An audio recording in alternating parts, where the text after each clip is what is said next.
Police in Western Maryland are investigating the death of a judge who was found in his driveway last night. At this hour, funeral services are wrapping up for the Maryland judge who was shot and killed in his own driveway last week. This afternoon, where a judge was shot to death in his driveway hours after ruling in a divorce case. Today, the funeral was held for Maryland Circuit Court Judge Andrew Wilkinson. The Wilkinson family putting out a statement saying they are grateful for the prayers and thoughts from family, friends, and Governor Wes Moore. የዳኛ አንድሩ ዊልኪንሰን የመጨረሻ ውሳኔ ታሪካችን የሚጀምረው በአሜሪካ ሜሪላንድ ግዛት ውስጥ በሚገኝ አንድ ሰላማዊ ከተማ ነው።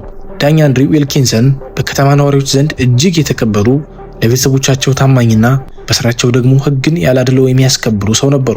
ይሁን እንጂ በአንድ ወቅት በችሎታቸው የቀረበው የፍቺ መዝገብ የሞታቸው ሰበብ ይሆናል ብሎ ማንንም አልገመተም ነበር። ኬቪን ሳንቼዝ ቤል የተባለው ተከሳሽና ባለቤቱ ለፍርድ ቤት ቀረቡ። ኬቪን በባህሪው እጅግ ቁጡና በቤተሰቡ ላይ ጥቃት የሚያደርስ ሰው ነበር። ዳኛው የቀረቡትን ማስረጃዎችና ምስክሮች በጥንቃቄ ከመረመሩ በኋላ ለሚስትየውና ለልጆቹ ደህንነት ሲባል አንድ ከባድ ውሳኔ ያስተላለፉ።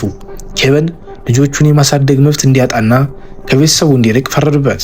ይህ ውሳኔ በኬቪን ልብ ውስጥ የጥላቻና የበቀል እሳትን አነደደ። ልጆችን የነጠቀኝን ዳኛ በቀላለሁ የሚል የክፋት እቅድ አወጣ። ጥቅምት 19 ቀን ምሽት 1 ሰዓት ዳኛ ዊልኪንሰን ስራቸውን አጠናቀው ወደ ቤታቸው ተመለሱ። በቤታቸው ግቢ ውስጥ ከቤተሰቦቻቸው ጋር ሆነው እራት እየተመገቡ በነበረበት ቅጽበት ኬቪን በጨለማ ተከልሎ መኖሪያ ቤታቸው ድረስ መጥቶ ነበር። ዳኛው ለጥቂት ደቂቃ ወደ መኪና ማቆሚያው በወጡበት ሰዓት ኬቪን ከሸሸበት ቦታ ወጥቶ ተከታታይ ጥይቶችን በዳኛው ላይ ተኮሰ። ዳኛው በገዛ ቤታቸው ደጃፍ ላይ በሚስታቸውና በልጆቻቸው ፊት በደም ተለውሰው ወደቁ። ገዳዩ ኬቪንም ወዲያውኑ በመኪና ከአካባቢው ተሰወረ።